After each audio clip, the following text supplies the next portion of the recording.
Y pondré enemistad entre ti y la mujer, y entre tu simiente y la simiente suya. Esta te herirá en la cabeza y tú le herirás en el calcañar. Te damos gracias, Señor, en esta mañana, donde te hemos adorado, donde te hemos glorificado, donde te hemos clamado. Señor, gracias por todas estas cosas, porque si no hubiera sido por tu Hijo, que murió en la cruz y vivió una vida perfecta para darnos este acceso a ti, nada de esto pudiéramos estar haciendo en el día de hoy. Hoy tenemos temas que son complejos. Ayúdanos a entender, ayúdanos a sacar una buena partida esta mañana y que tu Espíritu Santo nos cambie por medio de la administración de tu palabra. En el nombre de Jesús, amén. Gracias te amo, Señor. La semana pasada profundizamos en el mensaje de Juan el Bautista, particularmente en sus buenas nuevas. Nos referimos a tres figuras que usó el profeta para alertar al pueblo sobre el juicio inminente que venía sobre la nación respecto a su posicionamiento ante el Mesías y su ministerio. Con tristeza concluimos y vimos a Herodes encarcelando a Juan y recordamos el costo que el Evangelio tiene para todos nosotros. Esto fue clase pasada. Hoy vamos a estar viendo el bautismo de Jesús, que marca el comienzo de su ministerio público, y trataremos de entender los sucesos ocurridos alrededor de esto. Hablaremos de las genealogías, un tema complicado pero importante, donde Dios ha dejado enseñanzas vitales que nos muestran su grandiosa naturaleza, pero que también nos habla de sus maravillosas obras. En el día de hoy, no se engulle, usted va a ver 2 puntos ahí, pero no significa que está muy corto el mensaje que digamos. Vamos a estar hablando del bautismo de Jesús, del 21 al 22, en el capítulo 3, y vamos a estar viendo la genealogía desde el verso 23 al verso 38. ¿Ok? Bien, ella, mi asistente personal. Aconteció que cuando todo el pueblo se bautizaba, también Jesús fue bautizado. Y orando el cielo se abrió y descendió el Espíritu Santo sobre él en forma corporal, como paloma, y vino una voz del cielo que decía: Tú eres mi Hijo amado, el que tengo complacencia. Muy bien. El bautismo de Jesús. Aquí dice, aconteció cuando todo el pueblo se bautizaba. Sin embargo, en el griego se da un poquito diferente, y la mejor traducción que encontramos es cuando todo el pueblo se hubo bautizado. Esta sería la traducción. ¿Por qué razón? Porque aquí, cuando lo vemos, está diciendo, anteriormente, cuando decimos aconteció cuando todo el pueblo bautizaba, da la impresión de que Jesús se bautizó en el momento que se estaban bautizando las personas. Pero en griego, la idea que transmite es que cuando el pueblo se hubo bautizado, él se bautiza después. ¿Ya? Ahora, encontré una idea en un comentario que dice así como entró a Jerusalén cabalgando sobre un asno, en el cual ningún hombre se había sentado, y descansó en un sepulcro en el cual aún no había sido puesto ninguno, así en su bautismo tenía que ser apartado de los pecadores. Quiere decir, Jesús se bautiza, y se bautiza cuando el pueblo hubo sido bautizado, y lo bautiza Juan. De otros evangelios aprendemos que Juan se resiste al principio a bautizar a Jesús, no lo entiende, y ahora vamos a hablar por qué.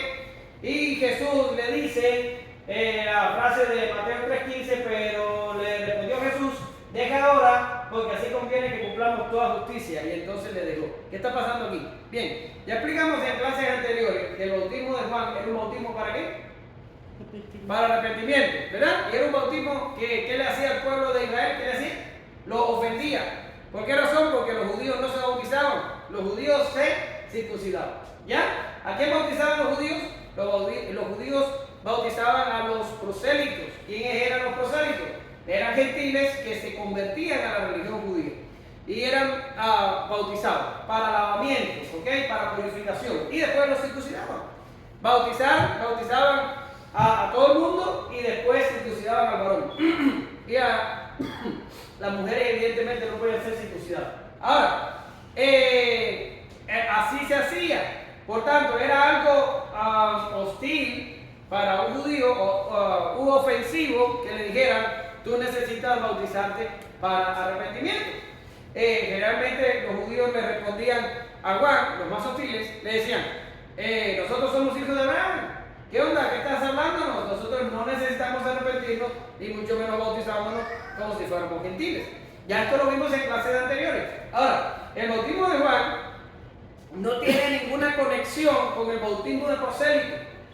Son dos cosas diferentes. El bautismo de prosélito era gentiles y para lavamiento y purificación.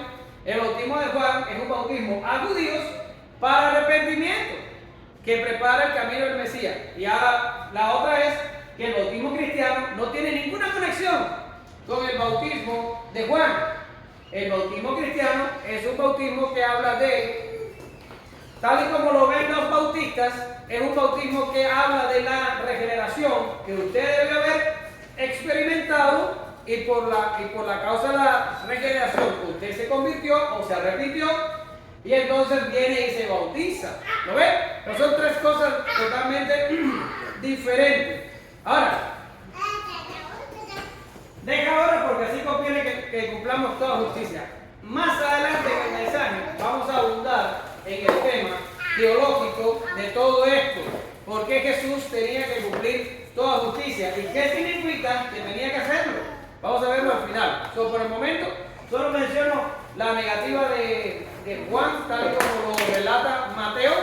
Y vamos a estar viendo más cosas del bautismo, pero esto lo vamos a dejar un poquito detenido ahí porque al final del mensaje lo vamos a retomar y vamos a hablar al respecto. ¿Ok? Ahora, ¿qué pasó después? Bueno, lo que pasó después es singular porque Lucas lo muestra de una manera y los otros evangelistas lo muestran de otra. Los evangelistas dicen que cuando salió del agua pasó esto, esto y esto.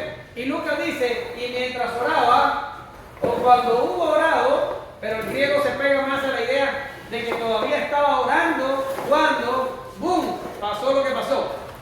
Y ahí se lo dejo, para que ustedes sepan que hay un ligero detalle entre los evangelistas. Ahora, ¿qué pasó? ¿Qué fue lo que pasó? Bueno, el Espíritu Santo descendió en forma corporal. ¿Qué significa forma corporal? Que podía ser visto, se podía ver sobre Jesús. No se le metió adentro, se le puso sobre, ¿ya? Es como esto está sobre esto, ¿ya? Pero no está adentro. Todo.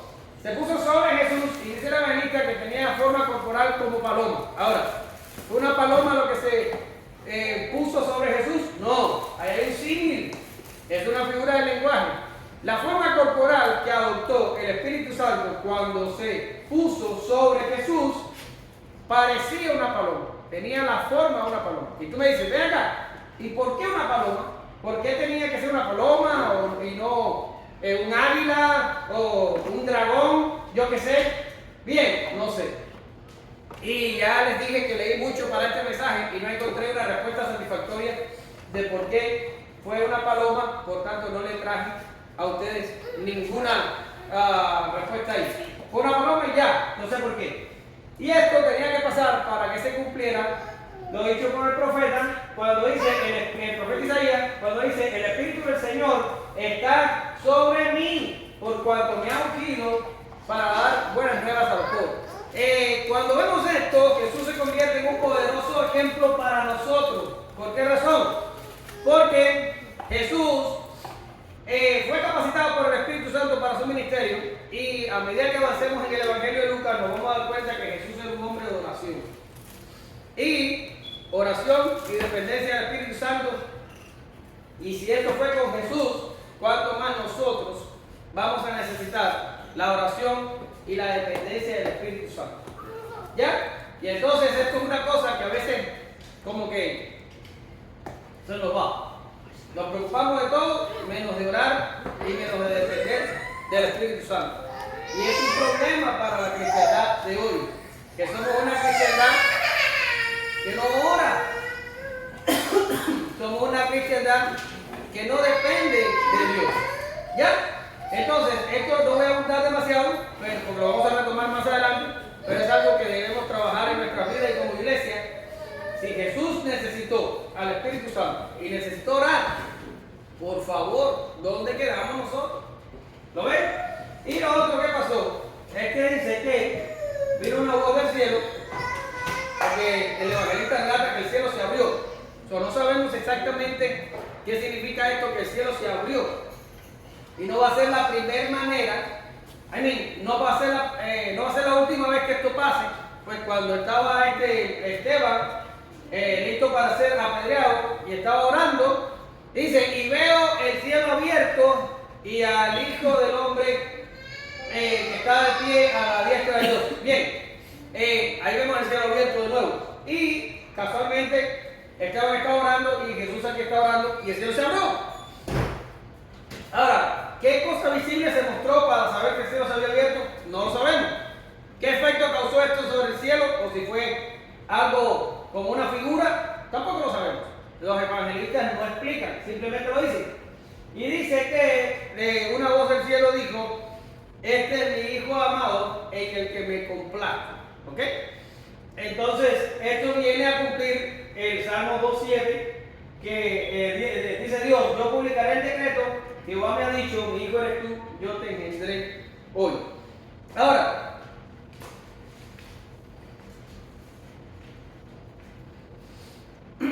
el ángel en Lucas 1 del 32 al 35 había declarado que Jesús iba a ser hijo de Dios. En la clase que viene vamos a estudiar a Satanás cuando se le presenta a Jesús y le tienta y le dice, si eres hijo de Dios, si eres hijo de Dios, si eres hijo de Dios, ¿ya? Otra cosa, los demonios, te puedes buscar Lucas 4:41 y Lucas 8:28, no tenemos tiempo para leer y entrar ahí, pero los demonios reconocían a Jesús como el Hijo de Dios o el Hijo del Altísimo. Y ahora vemos al Padre o a Dios desde los cielos diciendo, tú eres mi Hijo amado y en ti me complazco. Si usted se puede dar cuenta, todas las huestes celestiales, buenas y malas, sabían que Jesús era el Hijo de Dios. Y ahora vemos aquí que el Padre mismo está diciendo, tú eres mi Hijo amado, tal y como lo dice el Salmo, en el Salmo 12, en el verso 7.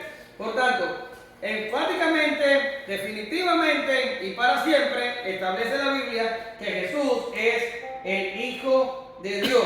Ya, eso no tiene discusión, eso no va más allá de nada. El cielo se abre, el Espíritu desciende y el Padre dice, este es mi Hijo. ¿Ya?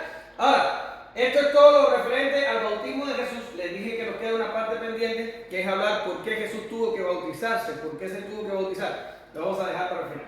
Bien, ahora, llegamos a la parte de la genealogía. Ahora, la genealogía tiene unos cuantos versos, del 23 al 38.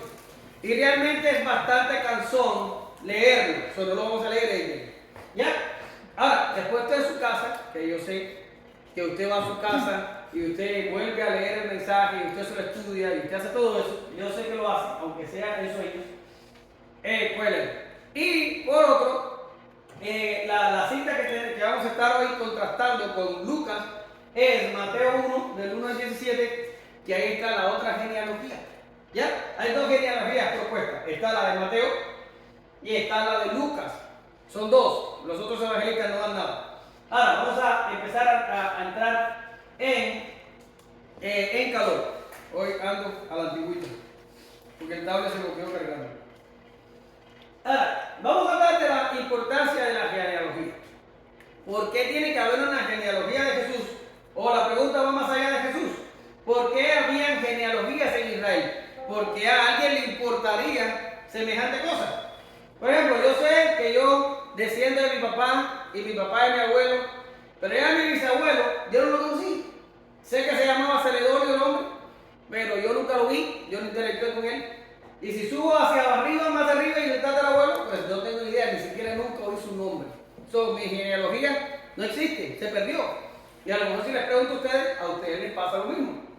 Cuando ascienden 2 o 3 generaciones, ya se pierden en el árbol genealógico y no saben qué onda es para arriba. Ahora bien, porque para los judíos no ocurre así. Usted ve en toda la Biblia, y ahorita vamos a estar hablando de eso, genealogías en muchos lugares, genealogías de David, genealogías de Noé, genealogías de Abraham, genealogías del otro y del otro y del otro. ¿Por qué? ¿Qué pasa aquí? Bien, dice el Nuevo Diccionario Bíblico Ilustrado, la organización de Israel como nación hacía necesario guardarla minuciosamente. El derecho a la sucesión al trono, el sumo sacerdocio, la dirección de una tribu, de un clan, de una casa patriarcal, la misma pertenecía al pueblo escogido y dependía de las genealogías. Para ser rey necesitabas una genealogía. Para ser sacerdote necesitabas una genealogía. Para demostrar que eras levita y servir en el templo necesitabas tener una genealogía que probar. Parece que habían registros públicos y que esto se llevaba muy cuidadosamente para tú decir, ¿tú quieres servir en la música? Muéstrame que tú desciendes de Leví. No, es que no desciende. Pues no, ya se acabó, no se habla más. Y sacerdote, no, ¿tú quieres sacerdote? ¿Tú quieres ser? A ver, muéstrame que desciendes de Aarón. Ven, muéstrame, ¿dónde está tu genealogía? No, es que no. Pues no, ¿lo ves? Mira aquí, Nehemías 7:5, y vamos a ver también el verso 64 y 65. Dice así: entonces puso Dios en mi corazón que reuniese a los nobles y oficiales y al pueblo para que fuesen empadronados según ¿qué cosa? Según sus genealogías. Y hallé el libro de la genealogía de los que habían sido antes y encontré escrito así. Ahora, ahí para el verso 5 y nos vamos para el verso 65, para el 64, para ahorrar tiempo. Estos buscaron su registro de genealogía y no se halló, y fueron excluidos del sacerdocio, y les dijo el gobernador que no comiesen de las cosas santas hasta que hubiese sacerdote con Urim y Turim. ¿Se da cuenta? Todo este tipo de cosas en Israel eran determinadas por las genealogías, por eso eran importantes y por eso se guardaban con tanta meticulosidad. Espero que lo hayas dicho bien. ¿Ya? Ahora, ¿cuál es el problema con la genealogía de Jesús? Bueno, el problema con la genealogía, de Jesús es que hay aparentes incongruencias. Y cuando digo aparentes incongruencias, me estoy remontando a las clases hermenéuticas que ya usted estudió conmigo y que cuando establecimos la analogía de la fe, dijimos que si nos encontramos una aparente contradicción en la Biblia, la contradicción está ¿dónde? En el intérprete y no en la escritura. ¿Ya? Entonces tenemos que dejar que la Biblia se explique a sí misma, a ver si podemos ganar claridad en lo que tenemos enfrente. ¿Ya? Ahora, ¿qué está pasando con las genealogías? Bien, en las genealogías, acuérdense que hay una ¿dónde? Hay una en Mateo y la otra está en Lucas. ¿Ya? Ahora, la primera cosa es, ¿quién es el padre de José? ¿Quién es el padre de José? Bueno, Mateo 1:16, y Jacob engendró a José, marido de María, de la cual nació Jesús, llamado el Cristo. ¿Cómo se llamaba el padre? Jacob. ¿Ya? Pero ahora dice Lucas, Jesús Jesús mismo, al comenzar su ministerio, era como de 30 años. Hijo según se creía de José. ¿Hijo de quién? De Eli. Lucas dice que José era hijo de Eli y Mateo dice que era hijo de Jacob. Ahora, para yo sentirme realizado, ¿cuántos de ustedes sabían esto? Bárbaro, entonces no perdí mi tiempo, porque yo ayer decía, ¿por qué demonios estoy yo estudiando esto? ¿A quién le sirve esto? Y yo mismo me metí ahí, Dios mío, santo del cielo, qué cosa. Bien, tenemos un problema. ¿Lo ven? Ahora, se han propuesto dos soluciones para arreglar este problema. Y yo voy a empezar con la más popular, que en realidad no es la más vieja. Esta respuesta surgió en los tiempos de la Reforma, según leí, y la propuso alguien que no sé quién fue. Y dicen que las genealogías son diferentes. ¿Qué significa que son diferentes? Que Mateo es la genealogía de José y Lucas es la genealogía de María. Ahora, yo les adelantaba el viernes que yo no comparto esta distinción, ¿verdad? ¿Por qué? Porque no existen genealogías de mujeres en Israel. No existen. Las mujeres no eran contadas cuando se contaba. Las mujeres no eran testigos en los juicios. Las mujeres no eran ni sacerdotes, ni levitas, ni predicaban en la sinagoga. ¿por qué alguien le haría una genealogía a una mujer? No tiene ningún sentido.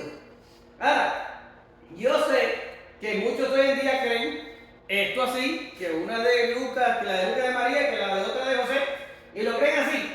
Y tú me vas a preguntar, hermano, ¿y si yo creo eso, qué pasa? Pues no pasa nada. No te voy a acusar de hereje, no te voy a dar baja por herejía, ni nada por el estilo. Tú puedes creerlo. Ahora, yo no comparto esa opinión porque yo la veo poco probable. Además, sucede como el dispensacionalismo, que todo el mundo cree en eso hoy, pero eso fue algo que no surgió al principio de la historia. Tardaron siglos y siglos para que empezaran a aparecer los primeros dispensacionalistas. Ahora, con esto sucede igual. Si usted se quiere quedar aquí porque se siente cómodo, siéntase de servido. A mí no me gusta esto, no creo que sean diferentes. Yo creo que las dos son de José. Por tanto, como yo no puedo enseñar una cosa que yo no creo, yo voy a enseñar a usted mi punto de vista. Si usted se lo toma personal y quiere enseñarme el suyo, pues yo le doy un domingo para que usted venga aquí y defienda su punto. No pasa nada. Ahora, yo voy a defender el mío. ¿Ya? Ahora, usted me va a decir, hermano, pero ¿cómo te arreglas el problema de que uno dice que fue Elí, el padre, y que el otro dice que fue Jacob? ¿Cómo te brincas de eso? Porque no hay dos padres, hay solamente uno. Bien, yo te lo voy a demostrar fácil. Y es teniendo en cuenta la ley del levirato. Ahora, antes de enseñarles qué significa esto, que no es un diagrama eléctrico, les voy a preguntar, ¿quién se acuerda de lo que es la ley del levirato? ¿Quién se acuerda?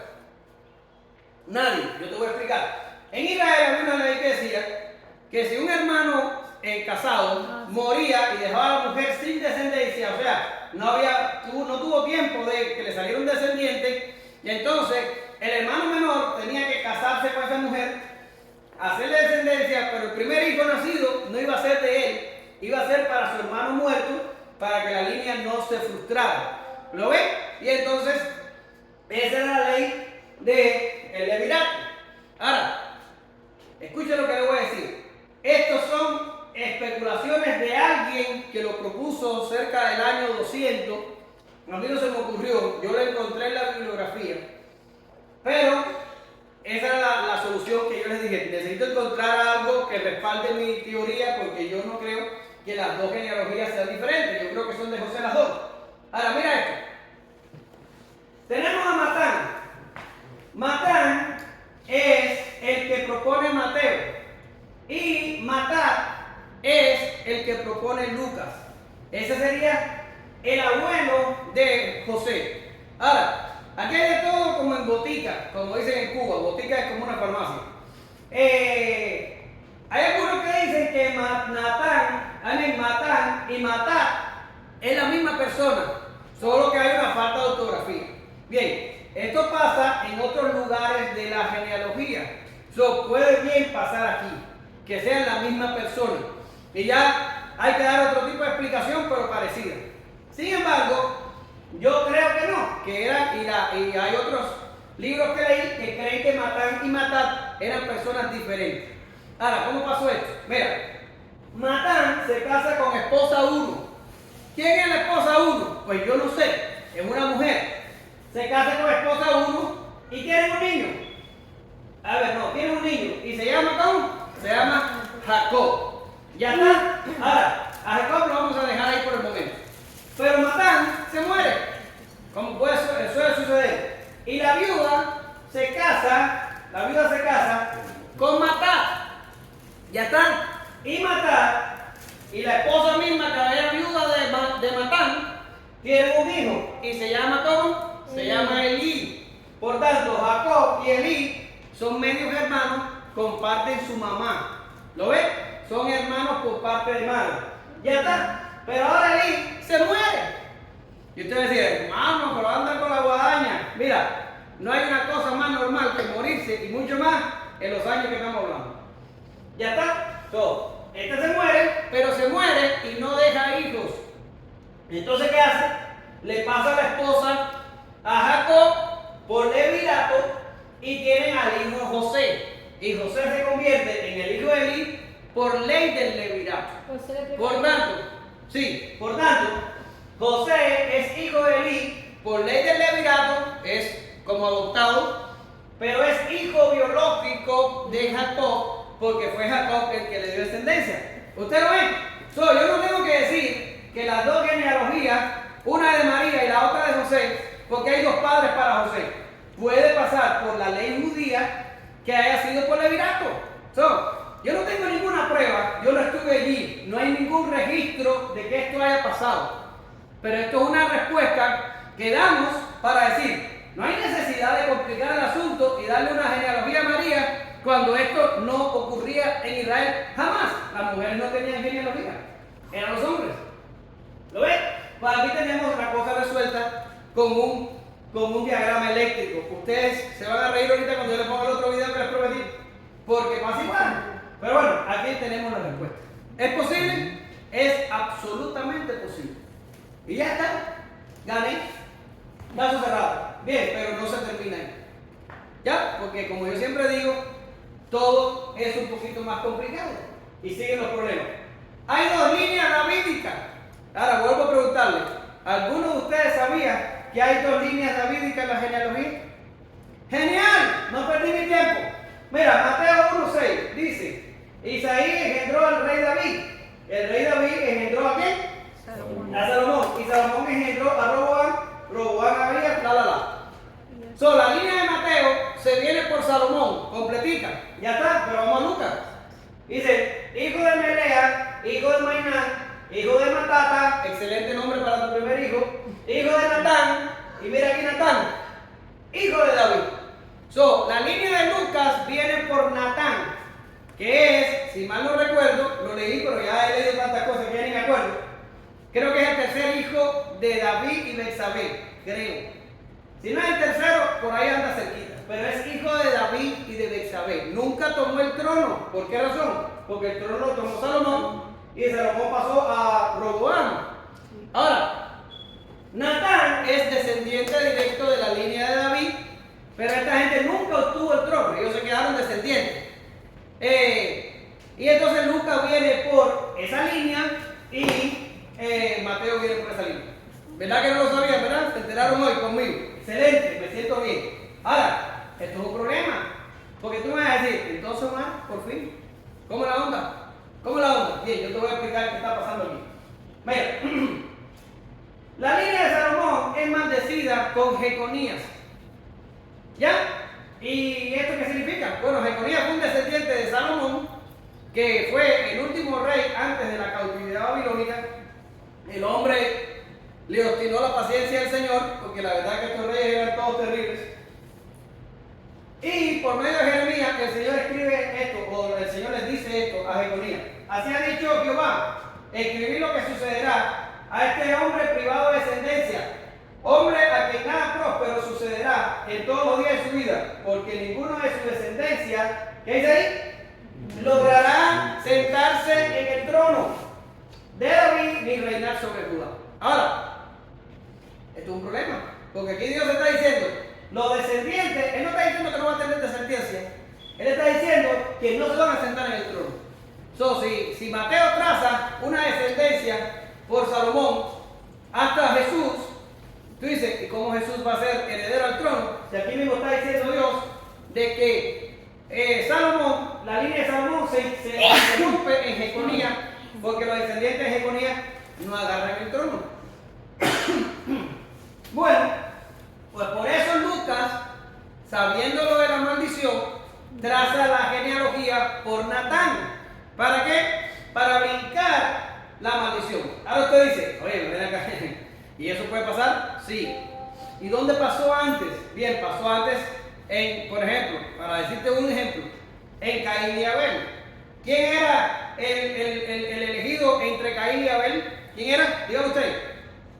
¿El elegido cuál era? Abel. El acepto, el agradable. ¿Quién era? Abel. ¿Y quién era el malo y el pecador? Caín. ¿Y qué le pasó a Abel? Se murió. Se le fastidió la línea. ¿Y ya? ¿Se acabó el Mesías? ¿No hay Mesías? No, porque entonces Dios agarró de Sem la descendencia. ¿Lo ven? El marcado era Abel, pero lo mató Caín y Dios agarró la descendencia por Sem. ¿Sem o Sem? Sem. Bueno, por eso no incluye a Caín y Abel en la descendencia, ¿verdad? Correcto. Búscame ahí, ¿es Set o Sem? Porque hay un Sem y un Set. Uno es de Noé y el otro es de Adán. Pero vamos a decirlo porque acuérdense que esto va a ir para el internet. Eso está en Génesis capítulo posiblemente 4. Bien, ahora, en lo que ustedes me gustan eso, y salimos del susto de Set y Sem, creo que es Set el de Adán. Lucas, viendo Set de quién es? El Set es de Adán. Bien, pues entonces Dios ya no pudo usar a Abel y usa a Set. ¿Ya? Sem es de Noé. Ya. Es que ustedes no saben la cantidad de nombres que no he metido en mi cabeza hoy. Ahora, usted dice, ven acá, ¿y por qué Lucas se da cuenta de la maldición de Jeconías, pero Mateo no se da cuenta? ¿Por qué Mateo la ignora? ¿Acaso Mateo está mal? Bueno, no necesariamente. Porque Mateo, o los que ven que Mateo usa a la línea de Salomón, le dan una explicación incluso más bonita que la solución que encuentra Lucas. ¿Por qué razón? Porque Lucas dice, bueno, pues me voy por Natán. Pero Salomón dice, no, es que yo no necesito cambiar a Salomón. ¿Por qué razón? Porque Jesús no es hijo biológico de José. Y al no ser hijo biológico de José, es adoptado. Entonces Jesús tampoco es afectado por la maldición de Jeconías. Porque biológicamente Jesús no desciende de José y tampoco desciende de Jeconías. ¿Lo ven? Es que ni siquiera desciende de Natán. Él desciende de Dios. Por tanto, él asume todos estos derechos al trono por adopción, un derecho legal, porque José era su padre legal. Por tanto, escapa de todas formas la maldición. Por eso Mateo le dio por ir para allá con Salomón. Y esto es una bonita explicación porque es dada también respecto a la transmisión del pecado. Nosotros nos preguntamos, ¿cómo escapa Jesús de la transmisión del pecado y nace sin pecado? Si todos los hombres nacen pecadores. ¿Se ha hecho la pregunta? Entonces, la mejor respuesta que hay en toda la historia de la teología, porque hay algunas bastante caprichosas que no las vamos a mencionar, es la respuesta de Karl Barth. Él dice que somos nosotros los hombres los que transmitimos el pecado. Ahora, Karl Barth desgraciadamente no tiene citas bíblicas para probar su punto. Ahora, es sumamente lógico y a mí me encanta esa solución. Karl Barth dice, el hombre transmite el pecado, Jesús no tiene un padre humano y salta la transmisión del pecado en Jesús. Y está excelentemente bien. Las otras soluciones usted no las quiere ni siquiera valorar. Bien, pues Mateo así lo resolvió. Ahora, la cosa no terminó ahí. Siguen los asuntos. Miren, otros asuntos por resolver. Primero, hay nombres agregados. O sea, nombres que se supone que no deben estar ahí. Esto que usted ve aquí es la genealogía de Lucas. Y esto que usted ve aquí, Génesis 10, del 22 al 25, es una genealogía que aparece allí. Y cuando Génesis 10, del 22 al 25, propone la genealogía de estas personas, no tiene a Cainán, no lo tiene, lo salta. Dice que Arfaxad es el padre de Sala y se salta a Cainán. De hecho, ni siquiera sabemos quién es ese señor. Ahora usted dice, ¿y esto puede pasar? Sí, puede pasar. En la genealogía de Mateo hay un momento en que se salta 3 reyes. Ahora, yo no lo traje anotado porque de todas maneras esta clase no es de la genealogía de Mateo. Pero Mateo se salta 3 reyes y dice que el rey Josías es el padre de su bisnieto. Ahora, yo realmente no se lo traje, pero puede pasar. Ahora, usted me dice, bueno, ¿y por qué Mateo se los comió así como así y ya, y los quitó? Bueno, la explicación que se da es que, si usted lee Mateo, la genealogía, Mateo dice, hay 14 genealogías desde Abraham hasta David, y 14 desde David hasta la deportación, y 14 desde la deportación a Jesús. Ahora, en realidad es un lío, porque en realidad en el último grupo no hay 14, hay 13. Y se han propuesto respuestas para ese libro. Pero como eso pertenece a Mateo, yo no me voy a meter ahí ni me voy a enredar. Pero ahí también hay un enredo por el cual se propone solución. Pero lo que quiero establecer es que Mateo también a veces quita personas o agrega personas. Es normal. ¿Por qué Mateo lo hizo? Probablemente porque quería mantener el número 14, 14, 14. ¿Y por qué querría mantener el número de 14, 14, 14? Pues es lo que se llama un recurso mnemotécnico. ¿Sabe lo que es un recurso mnemotécnico? Es cuando usted usa algo para recordar otra cosa. ¿Ya está? Y entonces tenemos un nombre agregado aquí. Ahora, ¿quieres preguntar algo? Porque te veo como mirando así como inquisitivo. Bien. Otros asuntos por resolver. Los nombres de la genealogía de Natán no aparecen en el Antiguo Testamento. O sea, de Natán para adelante, todos los nombres que hay son muy difíciles de encontrar en el Antiguo Testamento. Ahora tú dices, bueno, eso es un problema. Bueno, no necesariamente. ¿Por qué razón? Porque ya dejamos establecido al principio que para los judíos eran muy importantes las genealogías. Y muy probable habían registros públicos que llevaban las genealogías del resto de las personas. Ahora, ¿por qué las de Mateo sí están en el Antiguo Testamento? Porque eran reyes. Eran reyes. Incluso ya después se lo va a ver. Las de Mateo también. La gente tú dices, ¿y dónde están toda esta gente? No las veo. No están. ¿Por qué? Porque no se escribió sobre ellos en la Biblia. Pero es evidente que habían registros públicos a los cuales Lucas tuvo acceso y de donde él pudo fácilmente sacar los nombres de su genealogía. Todo esto aparentemente es algo, pero en realidad no es nada. Nombres omitidos, sin querer se los acabo ya de explicar. Y lo otro es incongruencia con el padre de Salatiel. ¿Por qué razón? Porque hay algunos no. Lucas dice que el padre de Salatiel es Nerí, y otros dicen, y Mateo dice que el padre de Salatiel es Jeconías. Y es interesante porque hay unos cuantos textos del Antiguo Testamento, hay más de 3, que dicen que Jeconías es el padre de Salatiel. Y ahí volvemos al problema. Tenemos un hombre con 2 padres. ¿Cómo lo resolvemos? Bueno, lo resolvemos parecido a la vez pasada, pero más ingeniosamente. Porque tenemos a Jeconías con una maldición de que no va a tener descendientes. ¿Y qué sería una manera muy ingeniosa de tumbarle los descendientes biológicos a Jeconías? Que no le nazcan hijos, pero que le nazcan hijas. ¿Ya está? Ahora, hay ley en el Antiguo Testamento para el caso que un hombre solo le nazcan hijas. La cosa es, ¿va a perder la herencia? ¿No va a haber línea? No, ni pierde la herencia porque las hijas pueden heredar si no hay un varón. Y también la línea sigue casándose ella con otra persona. Ahora, eso es exactamente lo que pudo haber pasado aquí. Jeconías, por la maldición, no tuvo hijos varones, solo tuvo hijas o una hija. Y esta hija se casa con Nerí, que es el que viene de la línea de Natán. Y Nerí es el padre biológico de Salatiel, pero Salatiel es nieto de Jeconías porque la hija es la madre de Salatiel. Y aquí volvemos a lo mismo. A veces en la genealogía, un bisnieto o un nieto es llamado hijo. No se da la distinción así per se. Puede ser, si yo te digo hijo, puede ser nieto, puede ser bisnieto, no pasa nada, sigue siendo hijo. Incluso los yernos también son llamados hijos en algunos momentos y no pasa nada con esto también. ¿Ya está? Ahora, esto es una explicación que puede ayudar para nosotros entender por qué aparece Salatiel con 2 padres.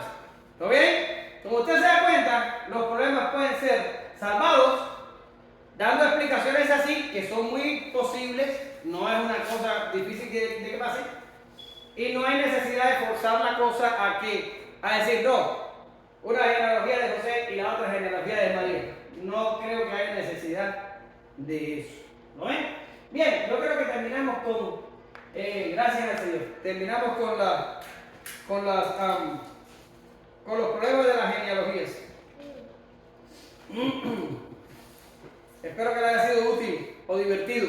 Bien, ahora, la pregunta es, ¿por qué a mí, yo entiendo que a los judíos les interesaba esto de la genealogía y yo entiendo que era importante para ellos y todo ese lío.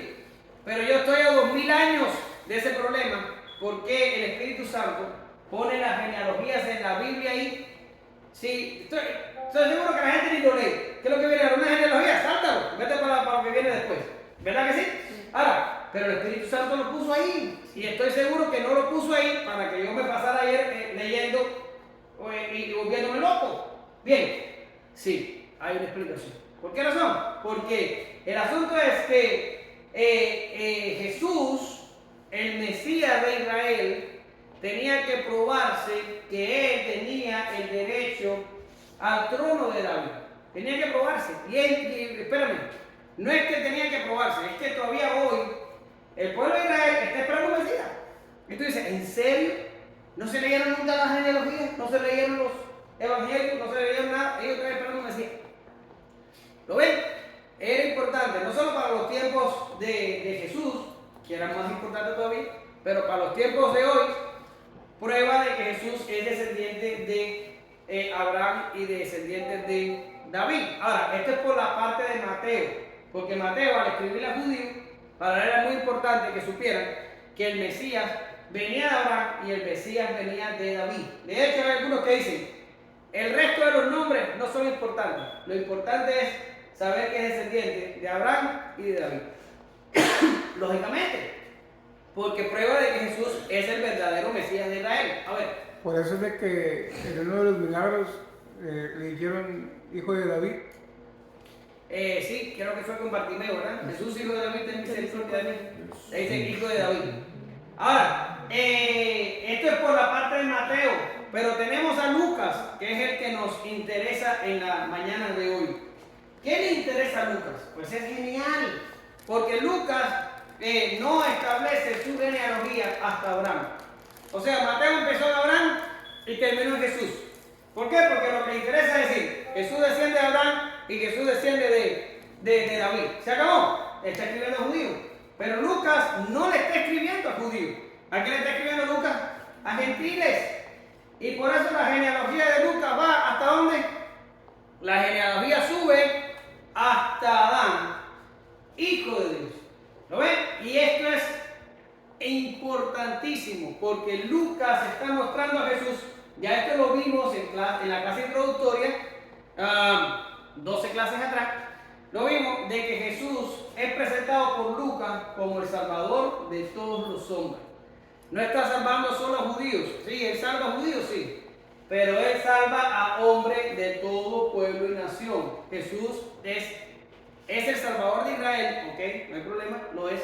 Pero Jesús es el Salvador del mundo. Del mundo. Y no lo conecta solo con Abraham, ni lo conecta con David, porque lo conecta. No, también lo conecta con Adán.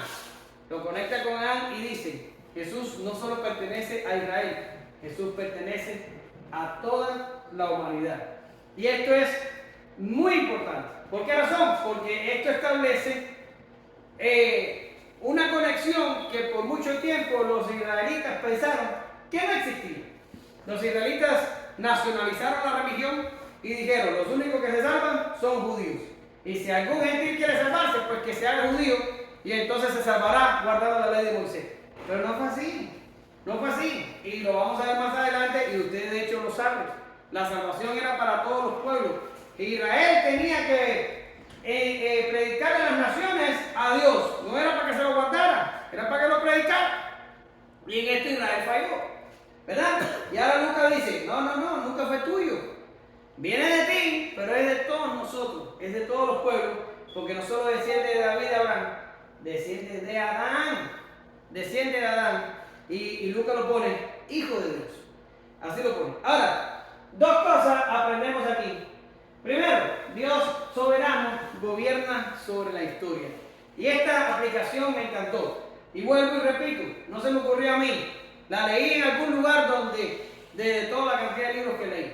Pero está hermosa. ¿Por qué razón? Porque ya ahorita dijimos que de Natán para adelante, no sé, perdón, de Natán para adelante no se encuentra en el registro bíblico los nombres que están puestos ahí en la genealogía. Por tanto, esos nombres para nosotros son desconocidos. No sabemos qué hicieron, ni cómo vivieron, ni qué experimentaron. A nosotros realmente esos nombres no nos dicen absolutamente nada, ¿verdad? Por ejemplo, si usted a mí me dice Neri, que lo vemos ahorita, Neri, eso no me dice nada, ¿verdad? Ahora usted me dice a mí, Fidel Castro, ya eso me provoca una reacción de enojo y ya quiero enojarme, ¿verdad?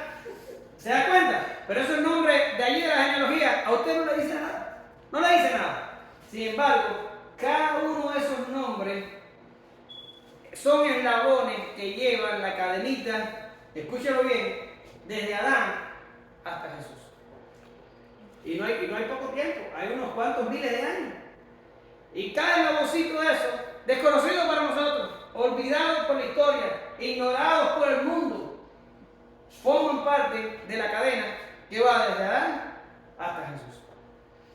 Entonces, cuando uno mira en perspectiva y desde arriba, uno dice, un eslabón en sí mismo a lo mejor no se sintió importante, sufrió lo mismo que nosotros o peor, y le tocó una vida difícil, ¿verdad? Pero era parte de la cadena. Y aquí vemos al Dios soberano gobernando sobre cada uno de esos eslabones. Gobernando, ¿verdad? Gobernando, dirigiendo la historia y diciendo, esto es un eslabón. No importa las circunstancias que vivió, no importa cuánto lo van a recordar, no importa cuánto lo van a nombrar, es un eslabón. Y esto es importante para nosotros, porque si Dios tuvo cuidado de todas estas cosas, Dios tiene cuidado de nosotros, y Dios tiene cuidado de todo, ¿verdad? Tú no sabes nunca el impacto o la importancia de tu vida hasta que posiblemente te mueras y llegues al cielo y Dios te lo explique. Tú no sabes, no hay manera de entenderlo. ¿Por qué? Porque nosotros estamos abajo y perdidos en el llano, ¿verdad? Pero ahora cuando miramos esta historia de la genealogía y vemos de arriba, dice, oh sí, qué importante era Neri. ¿Te imaginas que Neri se hubiera muerto y no hubiera sido el padre de Salatiel? ¿Ya? ¿Te imaginas? Se hubiera interrumpido la línea. Pero cada eslabón era importante para Dios y Dios lo controló y lo llevó el curso por donde tenía que ir la línea para que pudiera nacer Jesús, ¿verdad? Venía de allá, lo leímos al principio. Ella te dirá, la serpiente te va a herir en el calcañar y tú le herirás, tu simiente le herirá en la cabeza. Esas fueron las palabras de Dios a la serpiente. La enemistad entre su simiente y la simiente de la mujer. Pero es una línea que va más allá del tiempo y va más allá de nuestra comprensión. Es Dios el que fue engranando cada una de estas cosas para que pudiera haber un Mesías. ¿Lo ves? Para que pudiera haber un Mesías. Ahora, lo segundo es que Jesús es un miembro de la raza humana para salvar a los humanos. Esto es importante. Ya no podía salvarnos un ángel y no podía salvarnos solo Dios. Tenía que ser miembro de la raza humana. O sea, tenía que ser Dios, pero tenía que ser hombre. Era importante que fuera hombre. Ahora, tú me vas a decir, ven acá, hermano, ¿y por qué? ¿Por qué tenía que ser hombre? Yo entiendo que la salvación viene de Dios, que Dios es todopoderoso, que Dios es el que desarrolla el plan. Todo eso yo lo veo de parte de Dios. Pero ¿por qué hombre? ¿Por qué tenía que el Dios, la segunda persona de la Trinidad, encarnarse en Jesús para salvarnos? ¿Cuál es la importancia? Bueno, la importancia es que Jesús entra a la historia de nosotros, o a la historia del mundo, o a la historia de la humanidad, ¿como quién? ¿Que a alguien se le ocurre? ¿A dónde voy? ¿No? Entra como el segundo Adán. Y esto es vital. Si usted quiere, después de su casa, porque yo no se lo voy a poner ahora porque ya estoy casi a punto de concluir, usted busca Romanos 5, del 12 al 21, y allí usted va a tener la base bíblica de lo que yo voy a explicar en este momento. Pero Jesús entra a la historia como hombre porque Jesús viene en calidad del segundo Adán.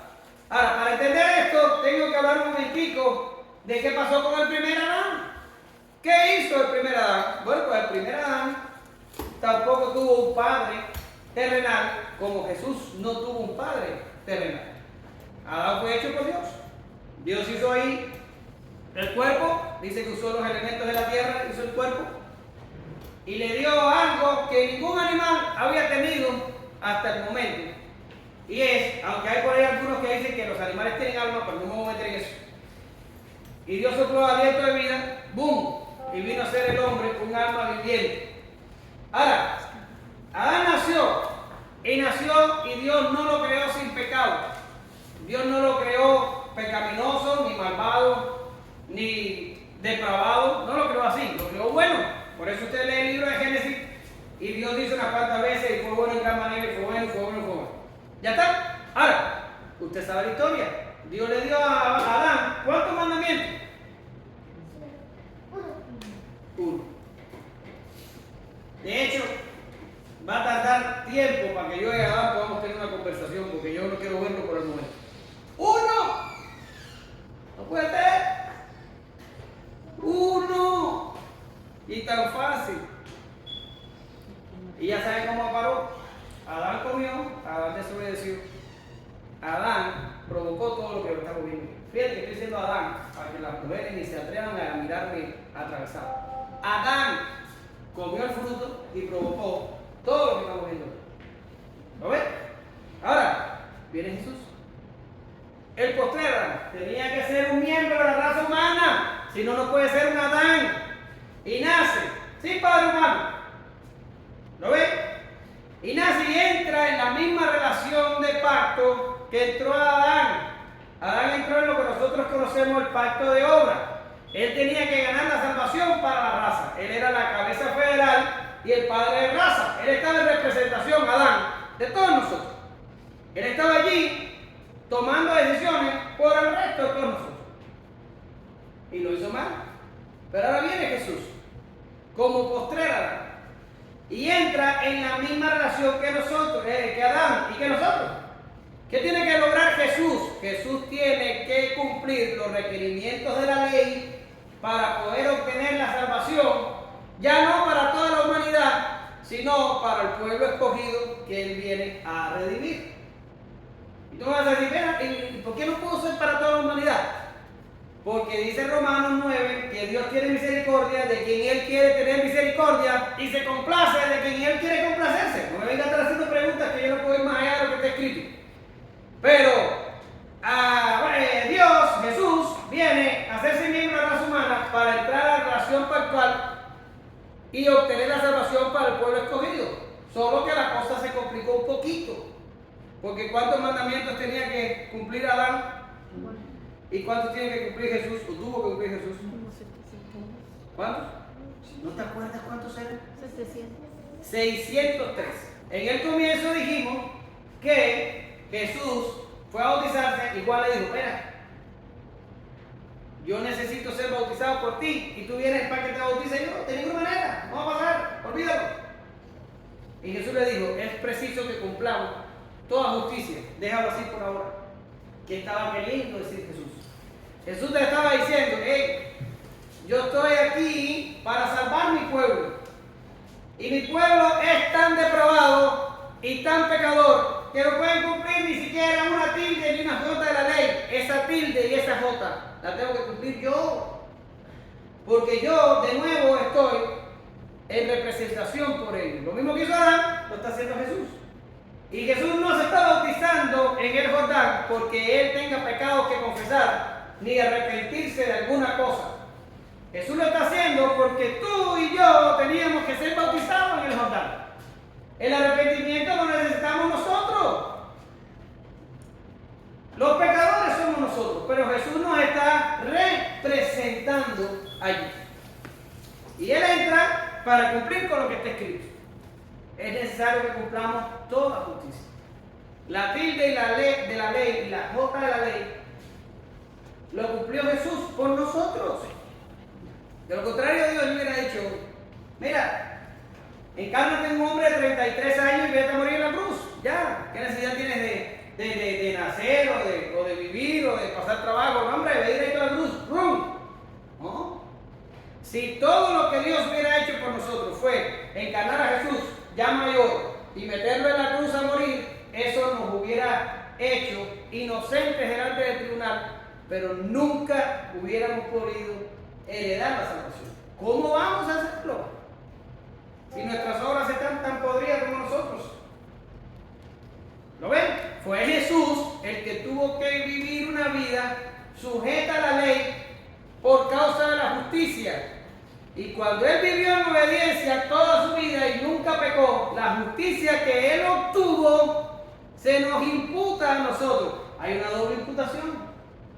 Por la fe, cuando yo creo, a mí se me imputa la justicia de Jesús. ¿Cuál justicia? ¿La divina? No, la divina no.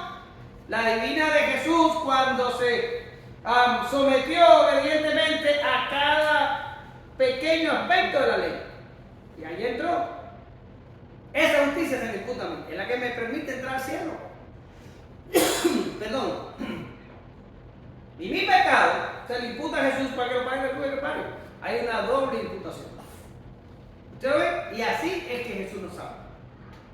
Es con dos cosas, es con cruz y es con obediencia perfecta. Esto se conoce en teología como la obediencia activa de Jesús. Pero esto nada más pudo haber pasado, sí. Jesús es un miembro de la raza humana. Y esto es exactamente lo que hace Lucas. Es brillante. Lucas lleva la genealogía hasta Adán. Y tú vas a decir, hermano, ¿y por qué? Porque era gentil. ¿Y cómo tuvo ese conocimiento? Ahí yo te voy a decir cómo lo tuvo. ¿No se te ocurre? Investigo. ¿En serio? ¿No se les ocurre? Lucas fue uno de los colaboradores más fieles de Pablo.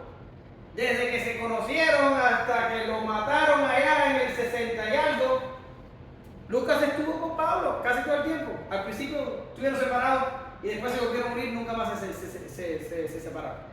Lucas vivió con Pablo ahí, dolor por dolor, caminata por caminata, predicación por predicación, conversación por conversación, y lo exprimió. Este Lucas exprimió a Pablo, tenía la teología paulina metida en el ADN. Y él sabía que no podía llegar hasta Abraham, porque que fuera Mesías todavía no nos solucionaba la cosa. Tenía que llegar hasta Adán para que fuera uno de nosotros, para que pudiera representarnos y así salvarnos. Por eso está la genealogía ahí hasta Adán. No es para romperme la cabeza, no es para que tú la brinques cuando la lees, es para que te des cuenta de la importancia de que Jesús se haga hombre, para que tenga una conexión desde el principio con Adán, porque ahora el verdadero Hijo de Dios sí cumpliría obtendría la salvación por todos nosotros. ¿Lo ven? Bien. Concluyo y voy a concluir, y lo primero que voy a decir en mis conclusiones lo saqué de un libro que leí. Se llama Comentario Expositivo Práctico del Nuevo Testamento. Y dice así: la transgresión de Adán fue una desobediencia deliberada hacia Dios. Se dijo a sí mismo: estaría mejor si hiciera lo que Dios me dijo que no hiciera. Jesús no hizo esto. Jesús fue obediente hasta la muerte y clamó: que tu voluntad, no la mía, se haga. Adán inició una plaga de pecado que comparten todos los seres humanos. Iniciar el contagio es fácil. Jesús vino cuando la plaga estaba en pleno auge para revertir sus efectos, lo cual es mucho más difícil. El Hijo de Dios irrumpió en la vida humana y provocó el más trascendental de los cambios de la historia humana. El Padre se complace en él. El Espíritu Santo lo capacita. El camino está preparado, pero el pueblo responderá con traición y muerte. Mas en su desobediencia, en la desobediencia de Israel, encontrarán solaz los gentiles, los que serán injertados por la dureza judía. Porque Dios sujetó a todos en desobediencia para tener misericordia de todos. Gracias te damos, Señor, en esta mañana por tu palabra. Señor, cada tilde, cada letra, cada cosa que está puesta ahí en ese libro, lo inspiró tu Espíritu Santo para nuestra edificación. Y a veces pensamos, ¿y esto para qué nos servirá? Sí, nos servirá, porque está puesto ahí por tu Espíritu Santo. Solo cuesta que seamos un poco humildes y estemos atentos a escuchar tu voz. Te pido que tú, Señor, uses este mensaje que hemos dado hoy, este estudio, con tu pueblo, y que aprendan, Señor, a valorar, primera, la suficiencia de las Escrituras y la importancia que tiene para nuestra santificación. Y en otro lado, que puedan adorarte no solo por lo que eres, sino por tus obras maravillosas. Que, Señor, cuando desde Adán hasta Jesús fuiste cuidando a cada paso, cada eslabón de la cadena, para que pudiéramos tener este Salvador maravilloso que nos trajo perdón, que nos trajo justificación, que nos trajo redención. Por favor, oramos y las gracias te damos, Señor. Amén. Gracias.